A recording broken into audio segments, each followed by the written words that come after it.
Okay, so this is about the great YouTube demonetization that's been going on and has rattled a lot of YouTubers, myself included. And for those who didn't follow the story, what happened was the Wall Street Journal ran this piece saying that they'd found adverts for a load of mainstream products, which immediately rings bells. I'll tell you why in a second.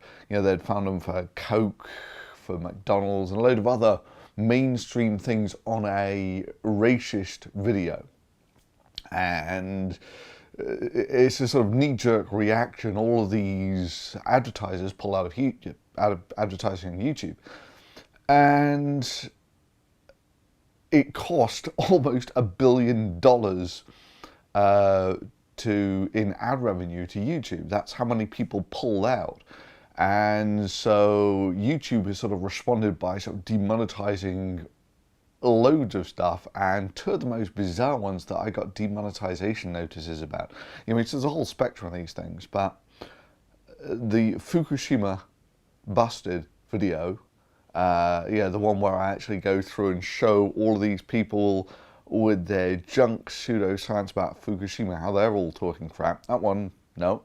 And I got a message yesterday saying that the skyscrapers video was not suitable for monetization, even though I'll maybe come back to that later. And with the Fukushima one, there was no right of appeal or anything. It was just zoom, gone. And so yeah, this has rattled an awful lot of YouTubers. But the whole problem that I have is, don't any of these people in advertising understand how targeted ads work? I mean, this whole thing about, you know, advertisers might not want their content appearing next to unsavory material, that was one of the first questions that was raised when when Google bought YouTube and wanted to put ads on it. It was one of the first questions that was raised, and it seemed to be settled very quickly that for the large part, companies don't care who buys their product as long as they buy them. And they don't want to apply moral purity tests to their consumers. You know, it's not McDonald's will only sell a hamburger to you if you support Trump or Hillary or anything like that, or if you support the ideals of feminism, or if you are anti what feminism has actually become. These are not tests that companies want to put on their customers in order to do business with them. They just want people to buy their products. And in this sense, the way that YouTube does their advertising is somewhat different than they do it on old media, like television and the such like. You put an advert on television, everyone sees it. It's completely non-specific. You know, that is, all of the people who you might ideologically agree with see it, all of the people you don't ideologically agree with see it. None of that should really matter if you're a company. But with things like Google, you get targeted ads. So what happens is, the second I actually type anything into Google, Google knows something about me. They know what I am looking for. And if they know that I've spent the whole morning looking for what is a good wide-angle lens, then there's a good chance that I'm going to be wanting to buy a wide-angle lens. So after that, I will always have wide-angle lenses for a certain period of time. Basically, Google builds up a profile on anyone using its search engine. Right? It doesn't necessarily need to know who you are.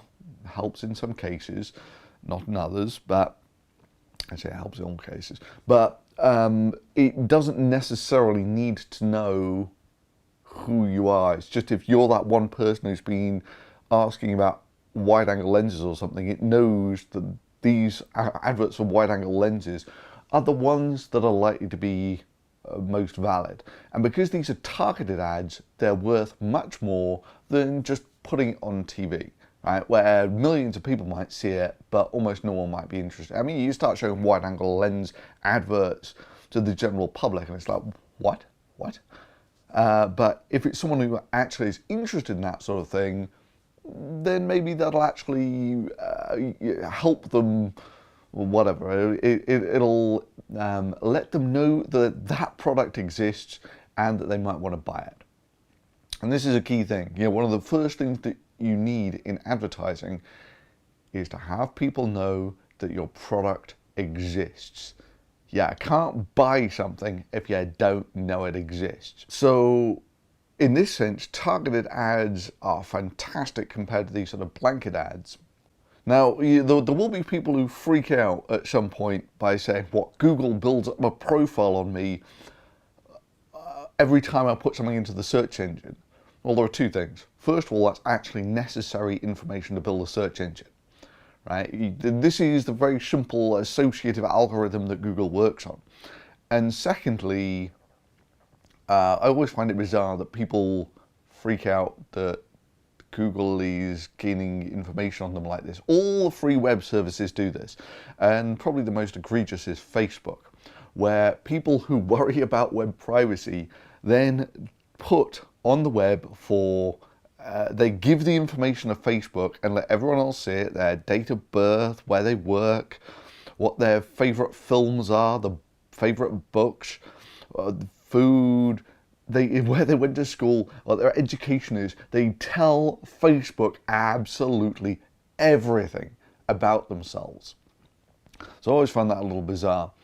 But, I mean, for me, I don't mind so much people like Google getting this sort of information if all they're going to do is sort of say, this is the sort of person you are, these are the sorts of products that you're likely to be interested in. That, in some times, has actually even been useful to me, and it's certainly a hell of a lot better than just getting some blanket ads which they're just wasting your time.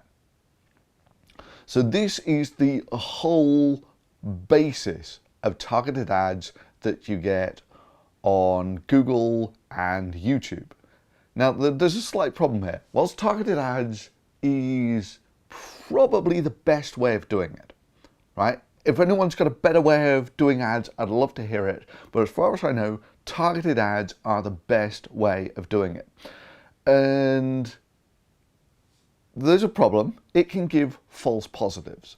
That doesn't mean that it's not the best form of advertising, but it can give false positives. So if, say, for instance, I spend all my morning searching for wide-angle camera lenses, and then I go and see what crazies there is on YouTube, all of those crazy videos will have adverts for camera lenses on them. Now, to a large extent, that's secondary in that turns out there are two things that you need for people to buy your product. First is they need to know it exists, and this is one of the biggest hurdles out there, is how are people even going to know your product exists, and secondly, is it worth buying?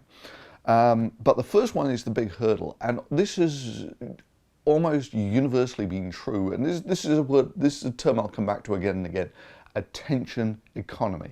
YouTube is an attention economy, right? A very fierce attention economy. And so yeah, people need to know that your product exists, and if they don't know that, you are strangling your business, strangling what you're selling. And I thought this had all been sort of cleared up and everyone understood this back from the days of Napster, where there were all these big record labels and they all fought like tooth and nail to keep their music off of the internet in any way, shape or form. You had ludicrous things like someone suing Prince, someone suing someone because they had 30 seconds of a Prince song playing in the background while their baby was dancing, and they were going to sue them for millions of dollars or something. It's one of the formative copyright cases. That's how keen they were to keep their stuff off of YouTube. And then along comes someone like Psy, who with, what was it, Gangnam Style, chalks up a billion hits. I don't know what it is now, but it was a billion hits some time ago. 1 billion hits and sort of becomes an overnight sensation. And now all of a sudden, who the hell's Britney Spears? I mean, unless her videos are visible, unless people know the sort of music that she's putting out, who's going to buy it? Wait, so on one hand, you had all of these people using YouTube fantastically to compete in an attention economy, and then you had these mainstream record companies who are throttling their own visibility. And obviously this has had an effect, and now all of these companies have decided that it is best to have their music on YouTube where everyone can see it, because otherwise you're just throttling the people that know your product exists. And another interesting example like this was The Daily Show. The Daily Show was another one. In the early days of YouTube, they were all spoiling for a copyright fight to keep their material off of YouTube. They were some of the first and most vicious abusers of the DMCA in the early days of YouTube. I know, I fought a few of those. And for years, you couldn't get any of the Comedy Central stuff on YouTube. Now they have their own YouTube channel for exactly the same reason. If people don't know that your product exists, and YouTube is the biggest place to get it seen in terms of video, a video website in the world, you are just throttling your own visibility. And yeah, so I thought that the acknowledgement that people had all made is when we advertise on YouTube, we're using targeted ads, and we are getting the most visibility on the biggest video website in the world. And I thought everyone was happy with that. And so now I am really perplexed on two fronts. First, why don't they understand targeted ads? Why suddenly pull out? You know, there's this conspiracy theory that this is all the mainstream media trying to manipulate things. The mainstream media couldn't manipulate its way out of a wet paper bag. But it doesn't make sense, right? So it looks like all this guy from the Wall Street Journal did was create a false negative. Well, this is trivial to do with any targeted ads. So, for instance, I can tell you, the Wall Street Journal has a YouTube website. So if you do a search for spark plugs all day and go to the Wall Street Journal, the ads on their video will be for spark plugs. Or if you do it for mail order brides or something, then those will be the ad, or Scientology or something like that. Those will be the ads that you get on the Wall Street Journal's YouTube site. Now, does this mean that the Wall Street Journal actually supports any of this? And yeah, this would be a rather interesting question for them to have to answer, because they are happily monetizing all of their videos. So there's a little bit of hypocrisy in there. Coming back to this thing about the mainstream, yeah, this, I'm just going to call it conspiracy theory, that the mainstream media is trying to screw over all of these people on YouTube because they get so many hits and attention and such like. Well, there is a strong element of this that, yeah, all media is on its way out. You know, just like CDs and all that sort of thing. Old media is on the way down. That's not to say there's not a real reason to have news organizations where they have investigative reporters. I mean, I certainly don't think that if you would turn over all the news to basically bloggers, the quality is going to nosedive. You need some people who are actually spending their full time actually going and doing this sort of thing. And I'm not so sure you can do that just with the odd blogger. So there is actually a need for things like this, but you know, having these TV channels where the the audience is essentially passive. With YouTube, you can choose very well what you want, and you can sort of interact with it. You know, thumbs up, thumbs down, comment, all that sort of thing, that you really can't do with TV. So yeah, the old media is certainly in decline, certainly on the way out. But the idea that they're all conspiring together when they're all in direct competition with each other seems rather optimistic. I mean, the nearest analogy where you could get where someone did do something like this was with Gamergate, with this Game Journos Pro web mailing list. But now, of course, you're not really dealing with a big conspiracy. You're talking about a bunch of liberals on the same mailing board releasing all their stories together, which and look how well that worked out. You know, they got absolutely wrecked for that. So there's no real reason to suggest that this is some great conspiracy by the mainstream media. It's certainly true that they've put out some incredibly bad pieces on things like PewDiePie, where they basically call him a Nazi and all sorts of other things. No. And yeah, again, they got completely wrecked for that on YouTube, right? So I don't see that. I mean, even if they wanted to try and stop new media, they can't. It's like coming back to the big record labels and trying to keep their records off of YouTube, or the Daily Show wanting to keep their stuff off YouTube. You're fighting market forces that you simply can't win against. So yeah, I don't buy any of this. The mainstream media is out to get us.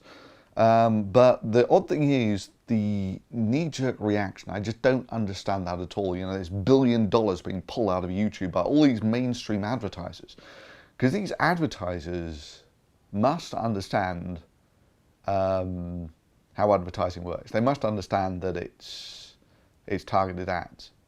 Yeah, they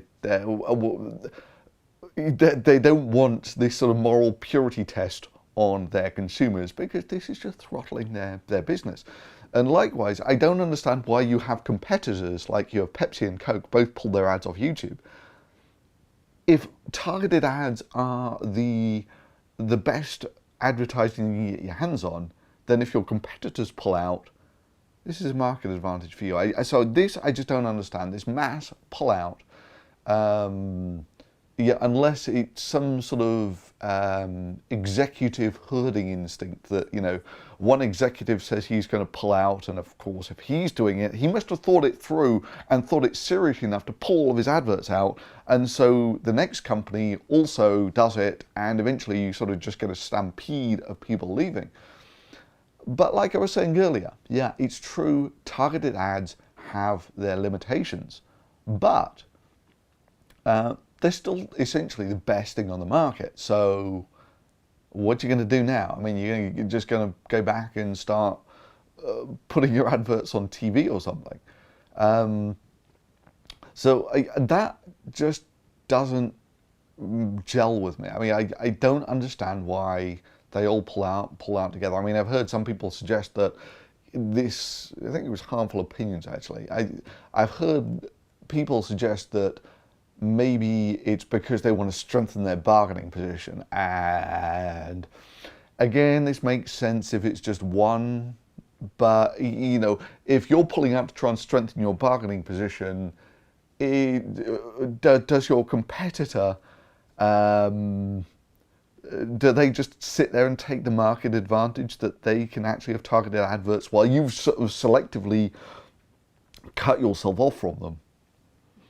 So that I just don't understand. And there's all sorts of weird stuff that went on with YouTube. So I, of course, got a whole rash of videos demonetized. A whole spectrum, almost everything apart from creationist videos. So the more interesting ones that were deemed... So to an extent, the terms of service or the conditions or whatever they are, they're so vaguely written that anything could pass, anything could be offensive, right? So they're essentially defined by how they're implemented. So you define the guidelines by this video was banned, so this one clearly violated the guidelines, this one didn't. And so I'm just taking a look at the most vanilla videos of mine that got demonetized. And so I got an email yesterday saying that the skyscrapers, you know, the hanging asteroids from skyscrapers busted video wasn't advertiser friendly. And I'm just sitting there like, what? There is absolutely nothing in there that's even vaguely offensive. And then I actually go onto the YouTube analytics thing and I look it up and it's still there, monetized. And it's like, huh. And this isn't quite an isolated instance, because earlier, a week or so before, the Fukushima busted video also got demonetized. Apart from that time, I didn't get any message from YouTube. It was just gone. And again, this is another video that is just so vanilla on the grand scheme of YouTube, that if this is the bar for what is advertiser friendly or not advertiser friendly, you could probably scrub 50% of YouTube's videos as not monetizable. Now you might think, well, hang on, isn't that, okay, that kind of screws me over. But also you've got to bear in mind that it screws YouTube over, in that with this AdSense thing, YouTube takes 45% of the money. Now with that, they've got to run the website, and some of that's just profit. So people monetizing videos was a damn good deal for them, in that all they had to do was run a website. They don't have to be creative. They don't have any... They have a huge army of people competing in an attention economy. Some of them are going to be hits, and all you do is profit off their creativity. And they get 55% of the ad revenue, so everyone's a winner, right? So by demonetizing their stuff, there's part of this is they're also reducing their own revenue. In fact, this was, I don't know if many of you know this, but I've been on YouTube for about 10 years. For about the first 5 years of that, I didn't make a single penny off of YouTube for a whole variety of reasons. But one of the components of why I actually went over to monetizing the videos was it's when it became clear that YouTube was going to have a sort of hierarchy of what was prioritized and what wasn't in search engines and all that sort of thing. That one of the most obvious things that they're going to prioritize is monetized videos, because they make 45% of the profit off those adverts. So if you don't monetize the adverts, so if you don't monetize the videos, the expectation, I mean, this is never said anywhere, but it is just the most obvious business expectation, is that those videos will have a higher standing in any search engine than the non-monetized ones. So this was a component in why I actually went over to monetizing the videos. So anyway, coming back to this Fukushima thing that got demonetized, yeah, that's going to be the barrier between what's acceptable and what's not acceptable. Then yeah, this is going to be very interesting. And like I said, I just don't understand it, because this, in many ways, screws over YouTube as well, in that they're now paying for the hosting of the video, but they're not getting anything back for it. So with the Fukushima video, the way it normally works is YouTube writes saying this video has been flagged as offensive or something. They say it's community down, but I'm not so sure I believe them, and I'll come back to that shortly. And then you can appeal it, and then it's either approved or disapproved. And I got none of that with this Fukushima video. It's like, poof, gone. It's just not no one, no email, no nothing, just boom, gone. And so I wrote to YouTube about it, saying, what's the deal there? And first they wrote back saying it was a bug.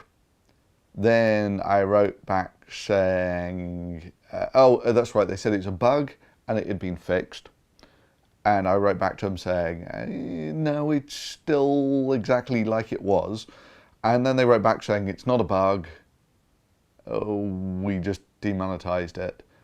And at this point, I was getting suspicious, right? So the next time I wrote back to them, these emails are all just a little too digitally formatted. So I put what if equated to a captcha in there, sort of saying, you know, if you're, it feels like I'm talking to a computer, to make sure that I'm actually talking to a real human. I don't want to go all captcha on you, but use the word banana in your reply. Or, no, it wasn't a banana, it was banana with a typo in it, right? Deliberate typo, so the machine wouldn't be able to recognize it. And would you believe it? The email that comes back from YouTube, again, it's sort of kind of related to the message that I sent them, but it didn't include the word, I think it was bananax. So yeah, I've got a suspicion that virtually all of this is automated. And the reason for that is sort of kind of obvious, is that there's no way that YouTube could enforce a sort of standard across the entire platform. They almost have to, right? Because otherwise you're down to the opinions of this person or this person, what actually qualifies as crossing the line. And so, yeah, a machine saves you huge amounts on running costs, and it will, all right, it's going to give some false positives and all that, but the bottom line is it will, it'll be fair in its enforcement of its algorithm. Might give some bad results, but anyway.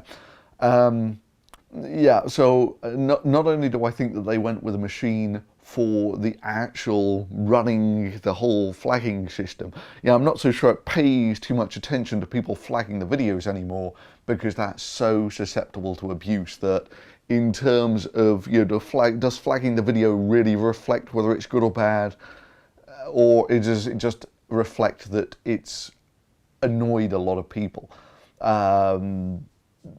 There's that, and then when it comes to actually dealing with the users, the emails that I get back, they feel like they are computer generated. It's a computer generated chat room, and yeah, so it's an interesting test to put that little captcha in there into the end of the emails. You know, just use this word if you're actually a real human. So I did it once, and I didn't get the captcha response back. So it's an interesting observation.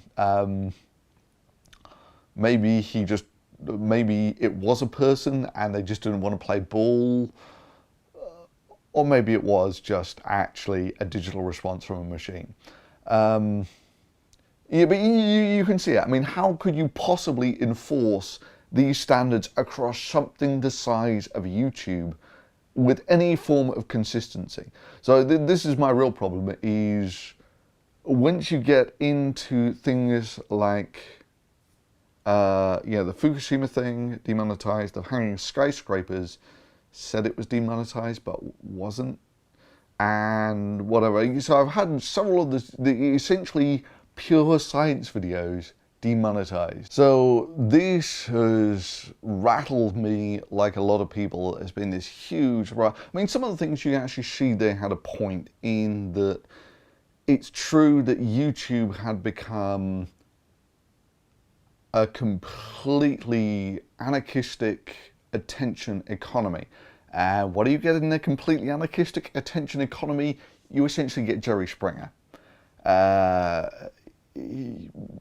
It gets people's attention, but it can also be kind of savage and kind of predatory on the weak. And generally when it comes to free speech, the rule is any steps towards censorship are so easily abused that they should be, as a general rule, opposed. But honestly, YouTube could take a step or two away from the Jerry Springer attention economy anarchism, where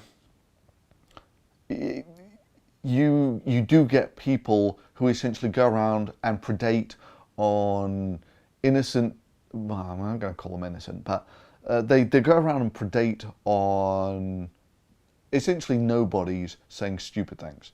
Now, or yeah, I mean, there's an element of humor in it, but really, I mean, it's just, you go around looking for nobodies that you can publicly humiliate. It's not quite in the sort of kicking, right? So there's an element of this that a lot of videos on YouTube had essentially come down to, here is a retarded kid, let's laugh at him. Or, you know, here's a retarded kid grown up into an adult, let's laugh at him. And I mean, that's one of the main reasons why I sort of drifted away from the anti-social justice warrior movement, because they had become, they were becoming pretty toxic. And, you know, I was just, right, bollocks to this. I'm just going to make some science videos for a bit, yeah, because, and to distance myself from some of these folks. You know, this is why I made the, was it Lauren Southern and Milo videos, because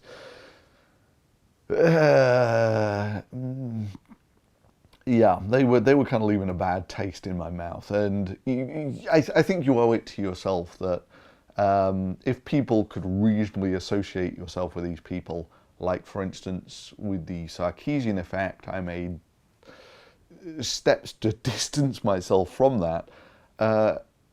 You don't have to, every time that someone says you're associated with this in some tangential way, they're just trying to control what you're doing or saying, and you can just ignore those. But if people have a reasonable grounds to believe that, you know, you agree with this person on almost everything else, you're seen almost to the same venues as this person, if they have a reasonable reason to think that you're associated like that, yeah, it's maybe sensible to take some steps to say, no, I'm not on board with this. And that's basically where I was with people like Lauren Southern and Milo and a lot of the Trump supporters, because Trump's working out so well. So yeah, I'm not entirely opposed to YouTube making some efforts to take a step back from this pure attention economy. You need some, I think it does actually improve the tone of the place to have some. No, I'm not. Remember what I was saying earlier? Almost all the time you include some of this, it's very susceptible to abuse. But YouTube had become pretty toxic like this. So yeah, this has rattled an awful lot of people, and justifiably so. So for me, YouTube was always a bit of an option. And I've been a research scientist for 20 years. I mean, even if YouTube were to fold tomorrow, this would be troublesome for me, but it wouldn't be like the end of the world. Right? I'm still a fairly respectable research scientist, but there are other people for who that certainly isn't the case, where, you know, this is basically, they're committed to making videos on YouTube. They are entirely dependent on this, and it's a very brutal environment that YouTube can just change its mind, and all of a sudden, that's it. You're essentially going bankrupt after this. And yeah, it would actually have a fairly big impact on me as well, in that the money that I have gotten off of YouTube in one form or another has transformed the sort of videos that I can make, utterly transformed them. And So yeah, the ballpark numbers is approximately half the money comes from Patreon, half the money comes from ad revenue. And just to put this into perspective, last year I spent about $40,000 on scientific equipment of one form or another. And yeah, this is something that just couldn't have been done without YouTube, right? So it absolutely transformed my position like this. There's no way I could have done that if I was just on my research scientist salary. This is just not possible. And if you think that, I mean, it's a crazy amount of money, $40,000, until you take a look at something like Feminist Frequency, where she spent $40,000 last year just on fundraising, just asking people to give her money. She spent $40,000 on that last year. And so, I mean, that for me sort of puts it all into perspective that, for for the money I get, I work very hard. I buy a lot of kit to actually make these videos. And yeah, to have all of that just go in an instant because YouTube sort of changes its mind about what sort of content it wants on the site, that's pretty harsh. And yeah, I actually enjoy, I'd probably actually be still making these videos even if it went back to the way that it was. Bear in mind that I did this for about 5 years before I earned a single penny off this. So, I mean, it would sting in terms of, I mean, let me just give you a demo of what I have on the table in front of me. These are my kilos of elements. All of these were actually going to be part of a video at one point or another, which I've not quite got around to making yet. But this is the sort of enabling that, the ad revenue and the Patreon has enabled me to do. So that there is a kilo of magnesium. And then here I have a kilo of zirconium. Right? Now you might think, why on earth would you want a kilo of zirconium? Well, it turns out that this is what they make the fuel rods out of. The shells for the fuel rods in nuclear reactors are made out of zirconium. And there's a load of these fearmongers with Fukushima saying that if the fuel rods catch fire, then we're all doomed. And it's like, actually, no, I can demonstrate that's bullshit. So I've got another piece of zirconium down here, which I'm going to burn at some point, or try to. So anyway, there's your kilo of those, basically weigh the same. And then here I have my kilo of tungsten, right? So that thing is about the size of a kilo of gold. They're almost the same density. So those three things all weigh a kilo.